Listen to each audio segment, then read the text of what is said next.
All right, now, man. I appreciate you. This is dope. Like Yeah. it's really dope to connect with you. I'm gonna keep it all the way funky. Like I Okay. didn't really, I didn't really know much about Mayor of Kingstown until I knew, and that's partially because I work a lot. Yeah, Um, yeah. between doing all the media stuff, I work at Amazon too. I do some Ubering and all that stuff. So usually Okay. I don't really have a whole lot of time to sit down and Yeah. like really watch TV and dig into stuff. And this is one of them shows where you got to pay attention because Oh I'm yeah. like, when I tell you the first episode of season two, I've watched it twice already, and I feel like I Mhm. keep missing shit. Like I'm like, what the fuck is going on? And I'm like, Yeah. why did they shoot the car up with the? I'm like, Right. it's a good show though, man. And then I like Diane Weist a lot. Oh, legend. Yeah, Legend. like I think the first thing that I saw her in was The Associate with Whoopi Goldberg, Mm-hmm. Mm-hmm. which ended up being like one of my favorite movies. And I may have seen because I'm sure she was in some stuff before that. I'm sure she was probably in stuff before that or whatever, but Yeah, yeah. that I probably saw. But I think that was probably one of the biggest things that stuck out. But when I saw she was part of this, and then obviously knowing that you were part of it, I was like, okay, it's got to be good. Yeah. Uh, Thank so you. I finally sat down and started watching. And I ain't even gonna front. I'm still a little lost.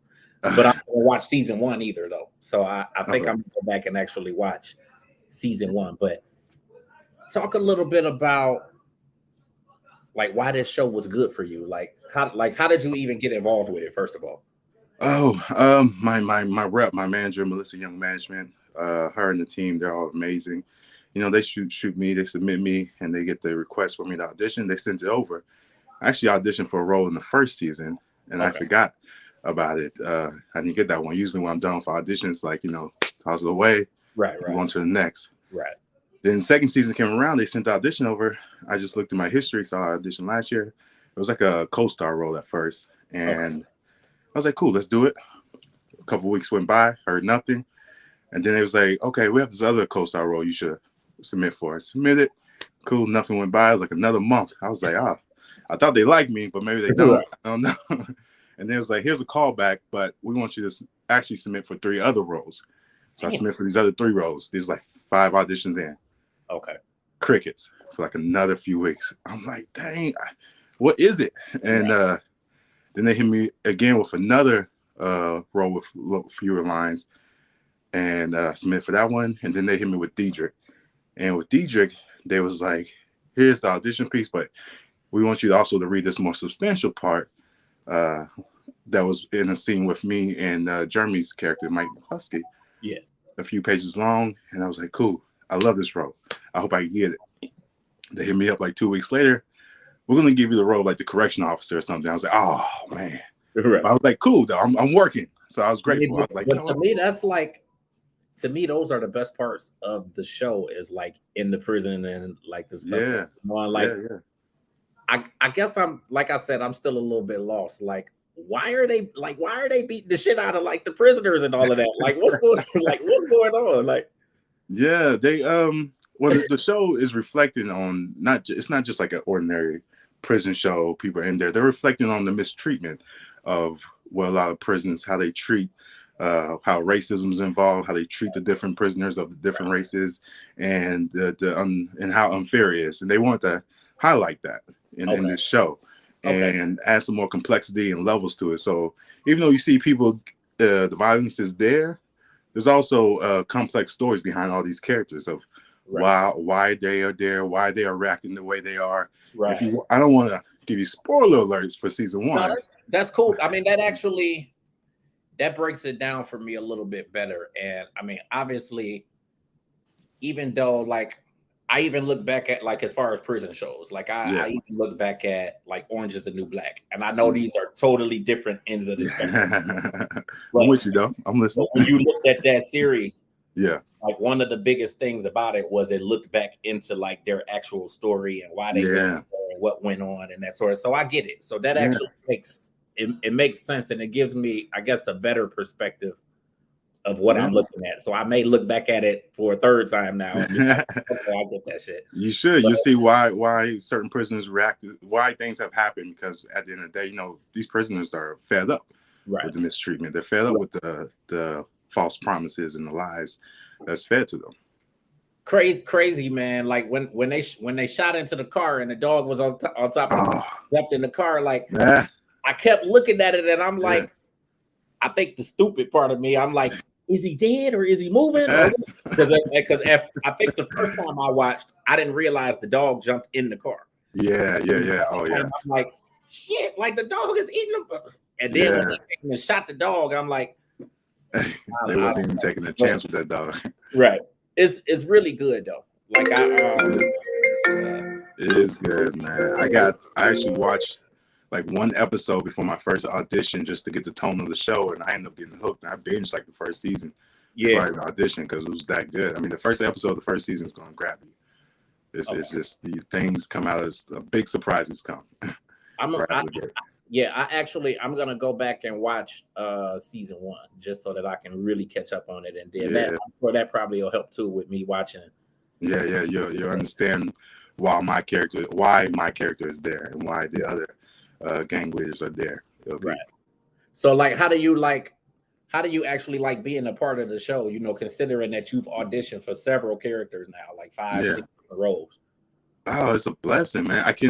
I would have been grateful with those roles as well, like I said earlier, but I just wanted to play DJ just because of the material they had me audition with and the role he had in the show. And it's just a blessing to be around so many stars. You know, you have Jeremy Renner, you have Michael Beach, you have Hamish and Hugh Dillon and Toby, all those leads in the show. Yeah.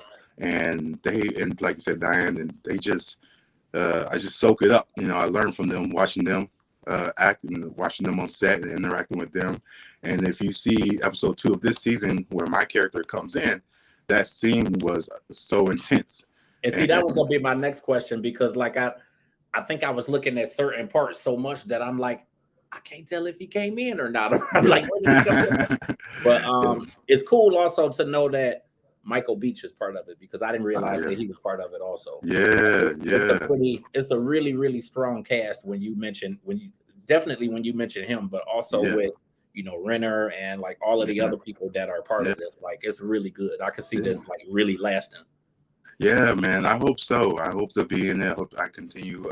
We'll see how Diedrich fares out this season. Yeah, as you see, there's a lot going on. But I grew up watching Michael Beach, so I'm a fan of Jeremy, but I was excited to meet Michael. I was like, "Yo, dude, you was on my television." Like, this is surreal. Yeah, amazing dude. Gave me a lot of great advice on set, and I really got to learn more about his journey through Hollywood, and he's just an all-around amazing actor, an amazing human being. Yeah, you've actually, I mean, there's so many projects that you have been a part of. Like, would you say this is probably like your biggest role right now, or? Yeah, right now for sure. Okay, for sure. There's it's just a hit show, you know, and a lot of people are starting to catch on to it. And every time I talk to friends, family, or even strangers, they watch and they're like, "Dude, I had no idea. I'm hooked now. I'm in there." Yeah. And I hope more and more viewers come, because the show it's amazing. It's there. We haven't had anything like The Wire and other shows similar to that kind of following in a while. And I think this potentially falls into that same lane. Okay, so I'm almost to episode 2 now. So I'm gonna go ahead and jump in. What would you tell me to look out for in this next episode where you come in at? Oh, you'll see. I come in where it's they have a meeting with all the gang leaders. You know, the Bloods, the Aryan, the Crips, and the Latin gangs, and we all come together for them to meet with us. And that's when you see that meeting happen in like a remote place, I'm coming in. You're gonna see a Mercedes G-Wagon pull up. Oh, so you driving them? In the G-Wagon, baby. They hooked me up. You gotta come in right, man. That's I'm flexing out there, and it was. I couldn't ask for a better intro. They made me really look like a badass, and definitely made Diedrich look super cool, man. Yeah. Now I think this is really, really dope, man. It's exciting, you know. Obviously, you know, when I watch stuff like this, it's exciting to be able to connect with the people from the shows and whatnot, and really, get into their mind about what they think about the show. Like, Right. what was your thought coming in? Again, considering that you had auditioned for several roles and then you came in and you got this role. Like, what was your thought coming on to set? Yeah. And is it kind of what you imagined or what you expected? Yeah. Coming in, I knew how intense the show was, and I knew that anybody can die at any second. And that's such an And understatement when you say yeah, intense. it's an Like, it's understatement. like I swear to God, first episode when they came in and the lady was blindfolded and he was walking her to the boat. I'm like, Yeah. oh shit! Like, why they gonna kill? I'm like, why they gonna kill somebody like right in the beginning? Like, what's going on? Right And in the she's like, can I beginning. take it off? And he like, no. I'm like, oh Yeah. shit, something's gonna Something's happen. going Then when down. I realized what was going on, I'm like, okay, Yeah. that was kind of shady to start it off like that. But Oh man, you yeah, never know. So with that in regards, I didn't know the whole season. They only give a script episode by right. episode. So I'm praying every time I get the script. I'm like, let me read through it. I hope Dietrich is still alive. So Nah, it was kind of like that every time. That feeling constantly, which keeps it kind of refreshed for the actors as well, because you just never know what's going to happen for your character, yeah, and it makes it more real for you. yeah, But I came in just wanting to contribute my part to the show. The show is about so much more than just Diedrich, but I was glad to land a role that will have such a big impact on the things to come. And I just wanted to know, I knew it was going to be a great opportunity to share the screen with these stars that are now becoming my peers, and getting to be in that environment and in that energy, man. Just being that energy alone changes things for me, for my career. As you say, depending on which energy you're in, that directs your life as well. And just being around that and soaking it up is already 10 times the reward that I ever could imagine. yeah, And it turned out it wasn't as I expected, but not in a bad way. right, Like I said, it's just intense. Every episode is crazy. Something's crazy. We had different directors. Stephen K is an amazing director. He really welcomed me with open arms and gave me some information, really encouraged me on me as an actor and the yeah. job I was doing. Then we had Tasha Smith come in and direct Oh, a few episodes. And let I'm me tell jealous you, now. man, Tasha Smith, I had an idea of her from her roles that she played, but I never met her in person before Right. then. And when I met her, man, she has such a beautiful soul, and Absolutely. Absolutely. she's a phenomenal human being. And if you ever get to meet her, consider yourself blessed, because just to be in I'm her praying, man. space I'm is a praying, man. blessing. I'm praying. Yeah, man, I hope so. And she's so nice and so sweet, but she came in and she took the reins. And as a Black woman, she was like, I'm coming in. I hear what everybody's saying, but this is how we're going to do it. This is my vision. I Yeah, got this. Everyone listen up. We're going to do this, and we're going to have fun while we're doing it. And absolutely. she made it so much fun. Yeah, Like, and made us, she made a safe space for us to yeah, want to do our best work. If and to try to turn out the best product. It was an amazing experience having her direct me as an actor. yeah. I think it's I think for as much credit as she gets, because I think that she is, highly revered in this Mm-hmm. industry, and even her sister. But I just think that like so many people love and appreciate her for what she does, but I Mm-hmm. still like on the same token, I don't think she really gets the credit that she deserves. Like No, not at all. she's Yeah. behind, like just in terms of like coaching people, with their Mm-hmm. acting Oh skills yeah. and stuff. Like she's behind so many people's careers, and Mm-hmm. it's always cool. Like I'm always excited when I hear people actually like name call her and say like I went to her school or I went to, Yeah. I Yeah. kind of worked up under her and whatnot. It's really really cool, and I just like to see like us helping us. Yeah. Yeah. So, like Yeah. I think it's cool. Speak on That, it. like it's really really cool. Yeah. And she's definitely I put together like this bucket list Mm-hmm. of people that I want to connect with. Like I've been doing media and all that stuff for like 20 years. So Mm-hmm. I launched Urban Grandstand, which that has grown like in so many different directions. So now I Yeah. have, obviously this podcast or this stream that Yeah. I'm on, the UGD live series, but then I've got a radio show and some other podcasts, and then still the magazine and Yeah. The magazine's been Okay, going for 10 amazing, years. Well, this is 10 years now. So I'm like, amazing. this year is so many people that I want to connect with, and she's Yeah, definitely on that list. Like yeah, yeah. just to Right. be able to connect with the people that I like really, really respect in the industry and just Yeah, kind of do something different. But it's cool that you mentioned her and just the fact that you worked up under her. So I realized like definitely why you probably got this role and why they kept calling you back. yeah, Because to keep getting seemingly rejected when you go yeah. to audition for these roles, you thinking like, what did I do wrong? But you Yeah, obviously did something right because right, they keep calling you back. You just wasn't right, for that particular role, but it still was something that they saw within you that said, okay, right, we need this dude for something. right, right. So I think it's dope. I'm looking forward to seeing episode 2. I'm gonna just skip past 1. I ain't Yeah, worried about watching. I done watched it twice already. yeah, So yeah, yeah, yeah. um And I think Tasha directed the next episode, I believe. okay. So Yeah, I'm definitely gonna check it. actually. I think I might because I got another stream at 5. I think my next hour I'm gonna be watching episode 2 and see what I can get from that. Nice, Um, nice, nice. what else? Like what's? I don't want to necessarily say what's next, but like, are there other projects that you're working on right now?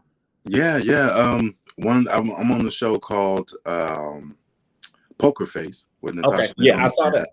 It just came out yesterday. First 4 episodes. I'm in episode 3, playing Okay, a Texas sheriff called Sheriff McDonald with a little twang, with a little rail, um, and it was an amazing experience working with them as well. That was such a fun show, man. Same writers as Knives Out. If you ever seen Knives Out, you'll get the vibe. And it's just a fun ride. It's where she just goes from town to town solving these mysteries while she's on the run herself. Definitely check it out. yeah, One of the funnest sets I've ever been on. Then I have a indie film coming up soon that we'll be shooting in the Philippines. I don't know too much information about it yet, but hopefully yeah, I'll come back at a later time and fill everybody right, in. yeah, But that's going to be quite the adventure. Looking yeah. forward to that. I'm also starting to write and produce my own stuff, man. So hopefully you guys will see me some of my own material start to end up on some of these networks like Netflix or and other platforms in the near future. How difficult is it? How difficult is it for you to kind of switch between different roles and obviously take on different characters? Yeah. With I guess and being able to kind of leave the last character behind. Like how was it for you to go from obviously being this correctional officer to Mm. the role in Poker Face? Yeah, yeah. I mean, when you go from like Diedrich, who's is a dangerous man, and Right, he's the leader of the Bloods, as you can imagine, and to go from that to being a sheriff and talking with twang, kind of satire and making fun of right, yourself as a character. There's time in between, but there's also there's a watch process. When you take on these characters and you engulf yourself in these characters, there's a process, and when you get done with these characters, you gotta let them go. But as actors, I think we're trained and taught in a way for us to access many different aspects of who we are as human beings. right, We're not just one-sided. We're multifaceted uh, species and have many sides to us of all human beings, whether an actor or not. You have all these emotions in you and right, different thoughts, and depending on the peer groups that you're in, and we're all affected. And these characters that we play as actors, they have their own thoughts and reactions and egos. Even the character has their egos, and we address it and as we go along. So it's not that hard to switch between the characters once you know your process. right. Now you also mentioned directing your own projects. Like Yeah. how is that to switch from obviously being in front of the camera to Mhm. behind the camera and actually putting the story and the script together and I think I have an advantage as an actor to go behind the screen. And don't get me wrong, someone who studies directing solely, definitely that's a craft and a beast within itself. And I have all the respect to those who focus directly on that. But when it comes to directing actors, there's a different language for actors, right, and when you have the experience as an actor, you can go behind the screen and direct other actors, and because you've been in that place, at the same place as them, you know how to uh, communicate with them on their level and help pull out what you need as a director, because they will understand from the way you direct them, because they get that experience and they see that you can speak to them and Right. help them get to a certain place. Right. So I love stepping behind the screen, and that's a long-term passion of mine as well. I hope to do. That was going to be my next question. Like, where do you want that to go to, or how far do you want to take the directional side of it? I think directing has more longevity opportunities as far as a career goes, but you can act into your old age as well. There's never an age of not acting, but directing definitely has more of a longevity, in my opinion. And I definitely plan to do both. I plan to do both as long as I can, and as long as this world allows me, as long as my fans allow me. I'm gonna continue to turn it out, because I love creativity. I love creating stuff. I think as humans, that's what we're here for. One of the reasons we're here for is to create, manifest things, not just in a entertainment perspective, but even in your own lives and your careers. And I hope to always be able to create more things for the world to see. I think that's awesome, man. Again, the show, I think, so far is deep, but I think it's really, really good though. Definitely you got to pay attention to it. So I'm gonna hop into this second episode and see how things go, and then I'm gonna take it back to season 1 and actually watch that to try to really get up on it and see how everything is. But right now it looks really, really good, man. Where can people find you, like online? Like, is there a website? And then I think I'm following your social media already, so we can put that out there. Yeah, Instagram is probably the best one. Marcus Lorenzo Brandon. I tried to come up with a shorter handle, but Marcus is already taken. I thought of different things. I thought about going with Marcus Darling and other things. I couldn't even figure out. I'm like, can you have all these characters? Like, right. Exactly. But Instagram is the best place to find me. You can check out my website, marcus-brandon.com. But Instagram is definitely the best place at the moment to reach out to me. That's where I'm probably the most active and most available to see other people's messages if you reach out. Okay. Any type of final words, final comments, or anything that you normally get out with your interviews? Thank you for the support to all my fans, and I hope you guys continue to join me on this journey. We're still getting started. You're going to see a lot of me around this year on your TV, on this, not only Mayor of Kingstown, but on Poker Face and 3 Women and in theaters soon. And I want everyone out there to know that they're loved as well. And I want everybody to know that, go out there. If you have anything that you're thinking about doing, achieving, bucket list, don't wait. The time is now, man. Everybody makes the mistake of thinking you have time, but don't wait. Put it off. Don't wait for perfection. Do it now. Yeah, I think it's really dope. Like I said in the beginning, like, I love to be able to connect with people from these shows just to kind of get their take on how it goes. I'm gonna work my hand and try to get with some more people off the show. Yeah, I might fall out if I get Diane Weiss, but I'm gonna try. Go for it, man. I think it's really, really cool. I appreciate you taking the time. I definitely, I'm definitely going to be following the show, but then I'm also looking forward to the other projects that you have coming, and I'm gonna check out Poker Face too. Man, to get some feel on that, and then we can definitely do this again, man. Whenever you're free or available or willing, we can definitely do this again and connect on some more of your material and projects and whatnot. But I appreciate it though so much for taking the time. I said he driving. I said I know that New York traffic is crazy, so we might not be talking to 3, but I appreciate it though. I appreciate it, brother. Thank you for the opportunity, man. All right. You have a good one, man. You too, boss. See you.